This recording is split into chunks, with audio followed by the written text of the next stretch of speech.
दोस्तों हमारे YouTube channel Shivam tutorial में आपका स्वागत है। दोस्तों आज हम बात करने वाले हैं बिहार पैरामेडिकल और पैरामेडिकल डेंटल 2021 के बारे में। दोस्तों कब इसका एडमिशन होगा, कब इसका एप्लीकेशन फॉर्म आएगा, कब एग्ज़ाम होगा और पैरामेडिकल के अंदर कौन कौन सी कोर्स होती है, उसके बाद में इसका एग्ज़ाम पैटर्न कैसा होता है, तो ये सब के बारे में आज हम बात करने वाले हैं। तो दोस्तों सबसे पहले हम पैरामेडिकल के बारे में बात करते हैं। दोस्तों पैरामेडिकल इंटरमीडिएट लेवल का एग्ज़ाम है और ये कोर्स जो होते हैं वो सारे इंटरमीडिएट लेवल के होते हैं, यानी कि आईएएस आप पास हैं तो ही आप इसमें एडमिशन ले सकते हैं। तो दोस्तों सबसे पहले हम कोर्स की बात करते हैं कि पैरामेडिकल में जो इंटरमीडिएट लेवल का है इसमें कौन कौन से कोर्स होते हैं।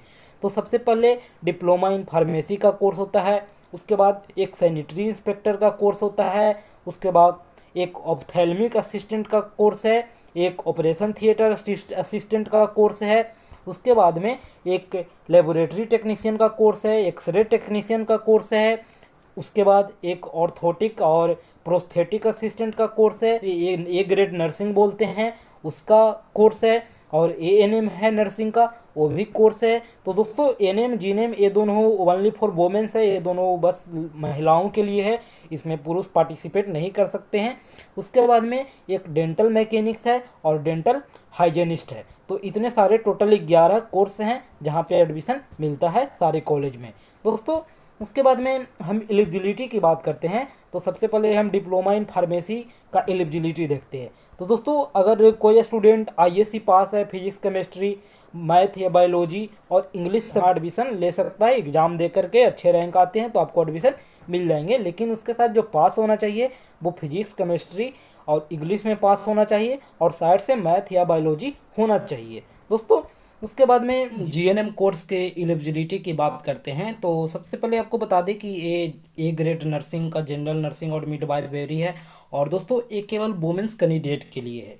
इसके लिए जो एलिजिबिलिटी है वो आईएएस पास होना चाहिए फिजिक्स केमिस्ट्री बायो से, एटलीस्ट 40% मार्क्स आपके होने चाहिए, और इंग्लिश में भी आपको पास होना अनिवार्य है, तो ही आप इस फॉर्म को फिलअप कर सकते हैं।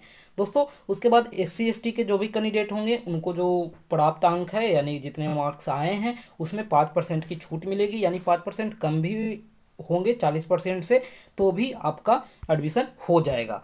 दोस्तों उसके बाद में और बात करते हैं जो स्टूडेंट इंटरमीडिएट में वोकेशनल नर्सिंग किए हुए हैं और उनका 40% मार्क्स आया है तो वो भी जीएनएम के लिए योग्य हैं, यानी वो भी अप्लाई कर सकते हैं।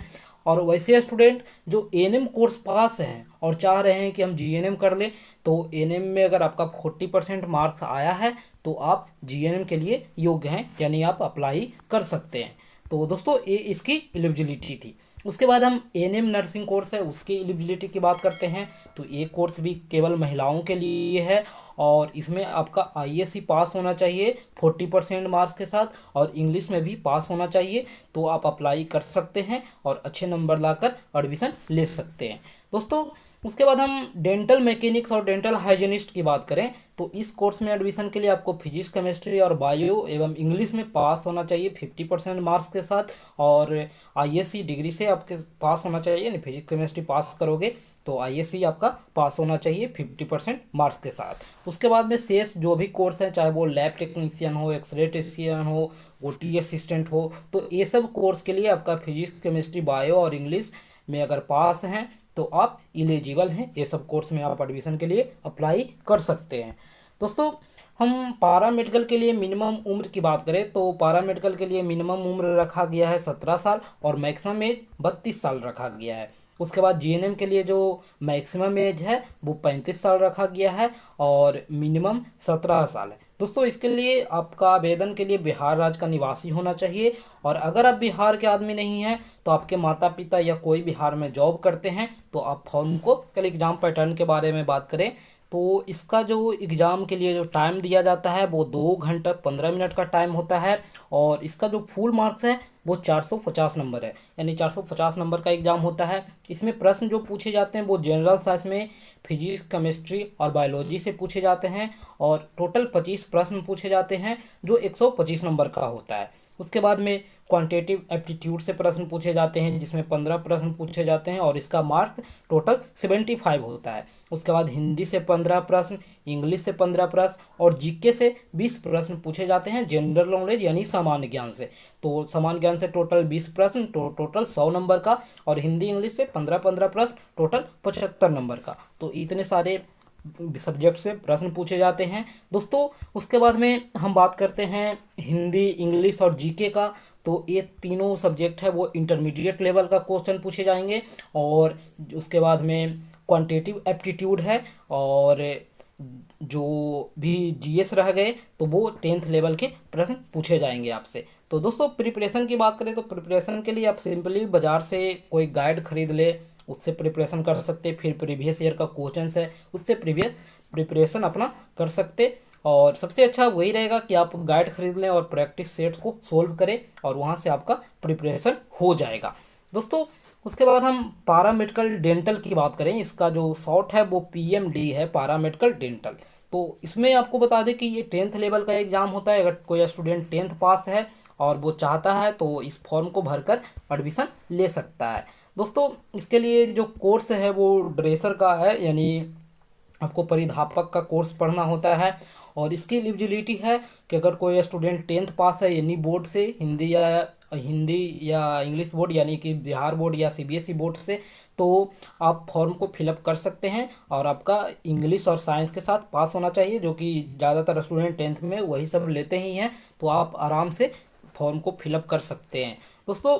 उसके बाद में जो एलिजिबिलिटी है उनका रेसिडेंशियल का, तो बिहार राज्य के निवासी हैं या फिर माता पिता कोई बिहार के कर्मचारी हैं तो आप फॉर्म को फिलअप कर सकते हैं। इसका मिनिमम एज है वो एडमिशन के टाइम तक 15 साल हो जाना चाहिए, और जो मैक्सिमम एज रखा गया है वो 30 साल रखा गया है। 30 साल से आपका ज़्यादा है तो आप फॉर्म को फिलअप नहीं कर सकते हैं दोस्तों। उसके बाद हम एग्ज़ाम पैटर्न की बात करें तो इस एग्ज़ाम में आपको 2 घंटे 15 मिनट का टाइम मिलता है, और फुल मार्क्स 450 नंबर का प्रश्न पूछे जाते हैं। उसमें फिजिक्स से 20 नंबर, केमिस्ट्री से 20 नंबर का 20 क्वेश्चन पूछे जाते हैं जो 100 नंबर के होते हैं। उसके बाद मैथ्स से 10 प्रश्न वो 50 नंबर के होते हैं। बायोलॉजी से 10 प्रश्न जो 50 नंबर के होते हैं। हिंदी, इंग्लिश और जनरल नॉलेज ये सबसे 10-10 प्रश्न पूछे जाते हैं जो 50-50 मार्क्स के होते हैं दोस्तों।